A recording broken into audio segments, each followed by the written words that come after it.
found it impossible to stay on our road trip schedule. Everywhere the eye landed seduced the photographers into stopping for a quick shot. We crossed landscapes of ever-changing visual splendor, moving from grasslands where cattle grazed in patches of melted snow to deserts where towering red rocks stand like ancient totems dedicated to feral nature. We drove over snow-capped mountains, along rivers and past shimmering lakes. We meandered through otherworldly landscapes of buttes and mesas worthy of a movie set on Mars. Mile for mile the trip proved astonishing, awesome in natural glory, delightful in its man-made pleasures, a multi-generational adventure to provide memories happily ever after. We started the trip in Denver, where my husband and I flew to pick up our daughter and 9-year-old grandson during the spring break. Our goal was to drive to the Grand Canyon, incorporating the majesty within a large, loopy circle around the Four Corners, the area where Colorado, New Mexico, Arizona and Utah connect. The hardest part of planning was deciding what to include. It would take months to see all. We had 8 days. Before leaving home, we sketched a loose itinerary based around the national parks and monuments that we most wanted to visit. Then we mapped scenic routes, estimated driving distances and booked overnight stays in a variety of special places guaranteed to enhance the trip. As it turns out, we miscalculated. Our itinerary overestimated how much we could see and underestimated how much we would enjoy each stop. Although the mountain, desert and western landscapes were familiar from countless works of art, films and other media, the trip embodied the senses that eluded photography. We relished the fragrance of desert sage and mountain pines, enjoyed sampling local foods and treasured the simple sounds of chirping birds and wind flowing through the canyons. Wherever we were, we wanted to stay. Our first stop was Glenwood Springs, Colo, a town situated in the midst of the Rocky Mountains. After checking into the Hotel Colorado, a well-worn historic hotel that glowed in Teddy Roosevelt's day, we headed to the Glenwood Hot Springs pool for a hot spring experience. Tourists have flowed to the pool since it first opened in 1888, and after swimming and soaking in the thermal waters, we understood the draw. One can't leave Glenwood Springs, especially when traveling with kids, without visiting Glenwood Caverns Adventure Park, America's only mountaintop theme park. So we rode the park's gondola to the top of Iron Mountain to partake in some top-notch park fun. We all explored a cave and then parted ways to enjoy the panoramic views of the roaring Fork Valley below, the grandparents from a lookout cafe, the daughter and grandson from thrilling rides aptly named Cliffhanger Roller Coaster and Giant Canyon Swing. On our next stop, the Moab region in eastern Utah, we stayed at Red Cliffs Lodge in a cabin on the Colorado River. In addition to the beautiful waterside setting surrounded by 2,000-foot red rock cliffs, the lovely lodge is noted for holding the Moab Museum of Film and Western Heritage, a facility showcasing the many movies shot in the area. The kids could have spent the entire vacation hiking, mountain biking, whitewater rafting and cliff climbing in the Moab area, as it is a quintessential playground of outdoor activity.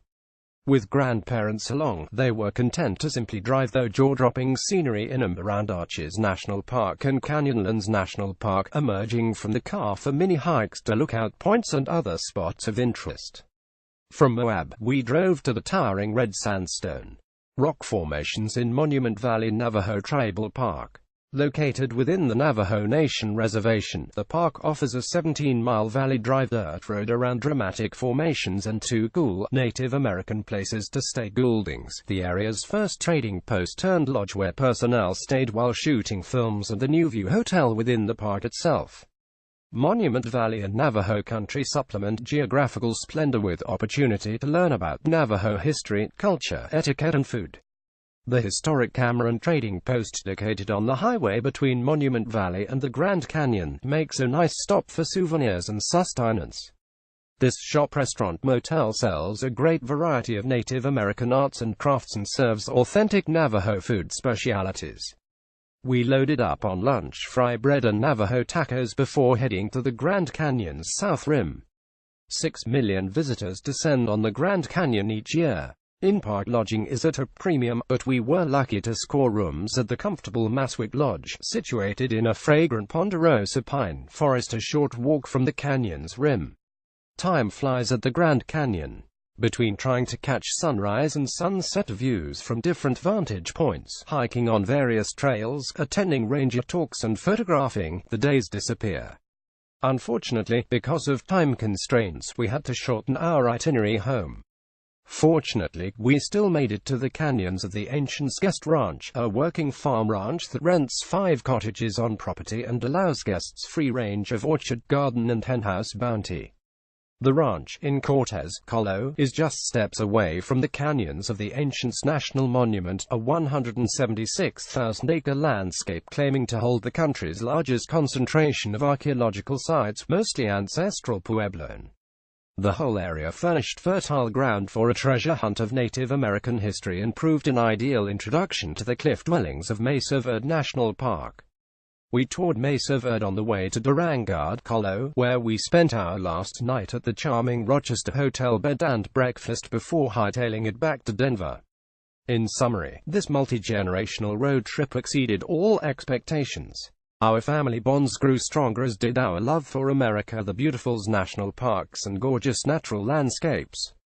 Everything enchanted us: the hot springs, the amusement park, the history, the hikes, the night sky filled with stars, the canyons that changed a rainbow of colors under passing clouds, the people we met, the unique places we stayed, the sunrises and sunset, the pristine pleasure of simply breathing unsullied air. Adults declared the trip a stunning success. And the 9-year-old, who, to his initial dismay, traveled with severely limited electronics, piped in with praise, saying, "I wasn't bored. Not even one little bit. Not ever." Multigenerational road trip tips: terrain, traffic and the unexpected can impact driving times. Road travel may take longer than planned. Stay flexible, keep the driving to daylight hours, be careful when stopping on the highway to take photos, allow space in the togetherness for each participant to indulge in age-related activities, keep up with weather reports, back up your GPS system with good maps and a road atlas, don't wait until gas gauge shows E to refuel. In some areas gas stations are scarce, carry water and drink frequently, especially at high altitudes and in desert locations, pack lightly, lock luggage in trunk. Don't leave valuables in car within view, buckle up, take nothing but pictures. Leave nothing but footprints. For more information, Cameron Trading Post, CameronTradingPost.com. Canyon of the Ancients Guest Ranch, CanyonofTheAncients.com. Glenwood Caverns Adventure Park, GlenwoodCaverns.com. Glenwood Hot Springs Pool, Hot Springs Pool.com. Gouldings Lodge, Gouldings.com. National Park Accommodation Reservations, National Park Reservations.com. National Park Service, Find a Park, NPS.gov. Find a Park Index.herd. Cliffs Lodge, RedCliffsLodge.com. Rochester Hotel, RochesterHotel.com. Hotel Colorado, HotelColorado.com. The View Hotel, Monument Valley View.com.